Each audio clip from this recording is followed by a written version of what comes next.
दोस्तों, सनातन धर्म में होली के त्योहार का बहुत अधिक महत्व होता है।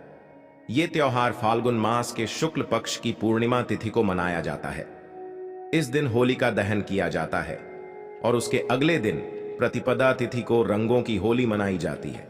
इस साल होली का त्योहार पंचांग के अनुसार फाल्गुन मास की पूर्णिमा तिथि 24 मार्च को सुबह 9:54 पर शुरू होगी। यह 25 मार्च को दोपहर 12:29 पर समाप्त होगी। ऐसे में होली का दहन 24 मार्च को किया जाएगा। दोस्तों, इस बार ज्योतिष शास्त्र के अनुसार करीब 100 साल बाद होली पर चंद्र ग्रहण का संयोग बना है। 25 मार्च को चंद्र ग्रहण सुबह 10:23 से शुरू होगा, जो दोपहर 5:02 तक रहेगा। इस दिन सूर्य राहु मीन राशि में, शुक्र मंगल और शनि कुंभ राशि में विराजमान होंगे। ग्रह नक्षत्रों की शुभ स्थिति, कई राशियां लाभान्वित होंगी। दोस्तों, होलिका दहन आध्यात्मिक दृष्टिकोण से बहुत ही महत्वपूर्ण माना जाता है।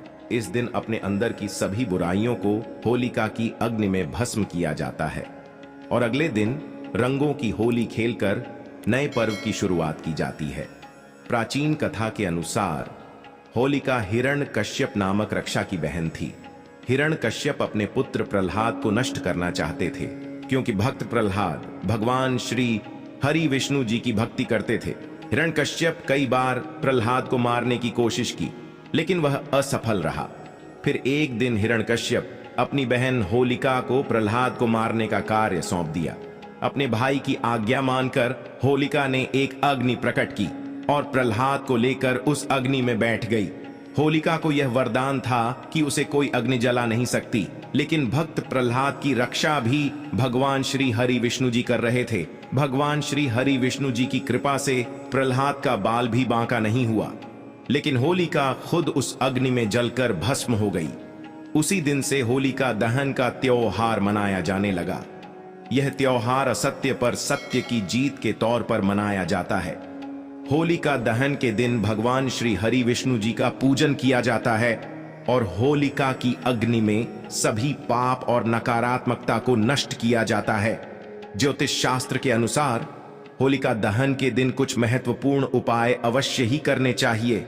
यह दिन आध्यात्मिक शक्ति में वृद्धि करने के लिए और देवी देवताओं की कृपा पाने के लिए बहुत ही ज्यादा श्रेष्ठ माना गया है। साथ ही होली का त्योहार आने से पहले आप अपने घर पर कुछ साधारण सी चीजें खरीद कर जरूर लेकर आए।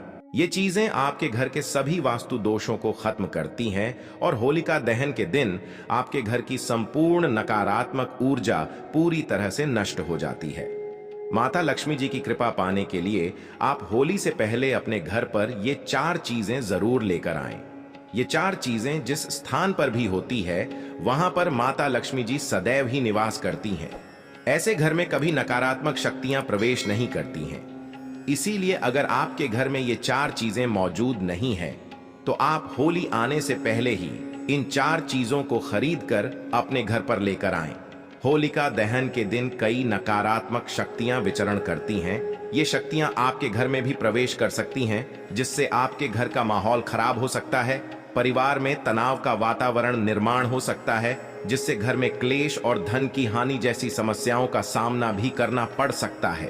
इसीलिए आप इन 4 चीजों को खरीद कर अपने घर पर लाएं और उन्हें एक निश्चित स्थान और दिशा में रख दें, जिससे आपके घर में माता लक्ष्मी जी की कृपा दृष्टि बनी रहे और अशुभ शक्तियां आपके घर में प्रवेश ना कर पाएं। अगर आपके जीवन में पहले से ही धन से जुड़ी समस्याएं हैं, तो आप निश्चित ही इन 4 चीजों को अपने घर पर लेकर आएं। धीरे धीरे आपके जीवन से सभी समस्याएं खत्म होने लग जाएंगी। ज्योतिष शास्त्र के अनुसार खासकर इन 4 चीजों को होली के त्योहार से पहले ही घर पर लाना चाहिए। साथ ही कुछ चीजों को घर में रखकर होलिका दहन के दिन उन्हें होली की अग्नि में भस्म कर देना चाहिए। इससे घर की नकारात्मक ऊर्जा नष्ट होती है। तो चलिए जान लेते हैं वह कौन सी 4 चीजें हैं। सबसे पहली चीज है कछुआ। वास्तुशास्त्र और सनातन धर्म में कछुए को पवित्र और धातु को शुभ माना जाता है। ऐसे में होली पर आप धातु से बना कछुआ भी घर के लिए ला सकते हैं। हालांकि शुभता के लिए आपको इस बात का ध्यान रखना है कि कछुए की पीठ पर श्रीयंत्र या कुंबेर यंत्र लिखा हो। इस तरह के धातु कछुए को घर लाकर इसे आप पूजा स्थल पर भी स्थापित कर सकते हैं। मान्यता है कि इससे माता लक्ष्मी जी का वास आपके घर पर होता है। दोस्तों, चीज है, लाल मिर्च होलिका दहन से पहले आप 7 लाल मिर्च लाकर अपने घर के कोनों में रख दें। खासकर पश्चिम और दक्षिण दिशा के कोनों में एक एक मिर्च रख देनी चाहिए। इससे घर में मौजूद नकारात्मक ऊर्जा धीरे धीरे कम होने लगती है। फिर होलिका दहन के दिन इन 7 लाल मिर्च को होली की अग्नि में भस्म कर देना चाहिए। इससे घर के संपूर्ण दोष और नकारात्मक ऊर्जा पूरी तरह से नष्ट हो जाती है और आपके घर में सुख शांति का वातावरण स्थापित हो जाता है। होलिका दहन से पहले हरी मिर्च और नींबू खरीद कर लाना चाहिए और इसे घर के बाहर टांग देना चाहिए। फिर होलिका दहन के दिन पुरानी नींबू मिर्च को होली की अग्नि में भस्म कर देना चाहिए। इससे घर पर लगी बुरी नजर तुरंत नष्ट हो जाती है। लोगों की बुरी नजर के कारण जीवन में कई समस्याएं निर्माण होने लगती हैं। अचानक ही धन का खर्च हो जाता है। परिवार के सदस्य बीमार पड़ने लगते हैं। इससे बचने के लिए होलिका दहन के दिन इस उपाय को करना बहुत आवश्यक होता है। होलिका दहन से पहले आपको घर के मुख्य द्वार पर नया तोरण जरूर बांधना चाहिए और पुराना तोरण होली की अग्नि में भस्म करना चाहिए। आप आम के पत्तों का अथवा अशोक के पत्तों का तोरण अपने मुख्य द्वार पर लगा दें और पुराना तोरण होली की अग्नि में भस्म कर दें। इससे घर पर लगी बुरी नजर का प्रभाव नष्ट हो जाता है। घर के मुख्य द्वार पर आम की पत्तियां लटकाने से घर में प्रवेश करने वाले हर व्यक्ति के साथ सकारात्मक ऊर्जा घर में आती है, जिससे घर में सुख व समृद्धि बढ़ती है। आम के पत्तों का तोरण मुख्य द्वार पर लगाने से सभी मांगलिक कार्य निर्गुण पूरे हो जाते हैं। बुरी शक्तियां एवं नकारात्मक ऊर्जा भी शुभ कार्य में बाधा नहीं डाल पाती हैं। इसलिए दरवाजे पर आम के पत्तों को लटकाना शास्त्रों के अनुसार बहुत ही शुभ माना गया है। घर में धन की आवक बढ़ाने के लिए और माता लक्ष्मी जी की कृपा पाने के लिए आप होली से पहले एक जल से भरा पात्र घर की उत्तर पूर्व दिशा में रख दें और इस पत्र में थोड़ा सा नमक डालकर रखें। ये घर के अंदर की सभी नकारात्मक ऊर्जा को सुख लेता है। होलिका दहन के दिन जिस स्थान पर होली का दहन की अग्नि जलाई जाएगी उस स्थान पर यह जल छिड़क दें अथवा स्थान को इस जल से साफ करें। इससे घर की सभी नकारात्मक ऊर्जा नष्ट हो जाएंगी। इस उपाय से आपके घर में सुख समृद्धि बढ़ती है और धन का आगमन होता है।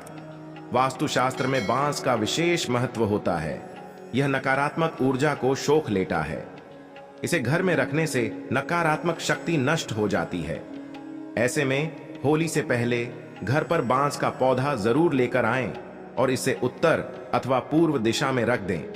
इससे परिवार के सदस्यों की सेहत में सुधार आता है और सकारात्मक वातावरण का निर्माण होता है।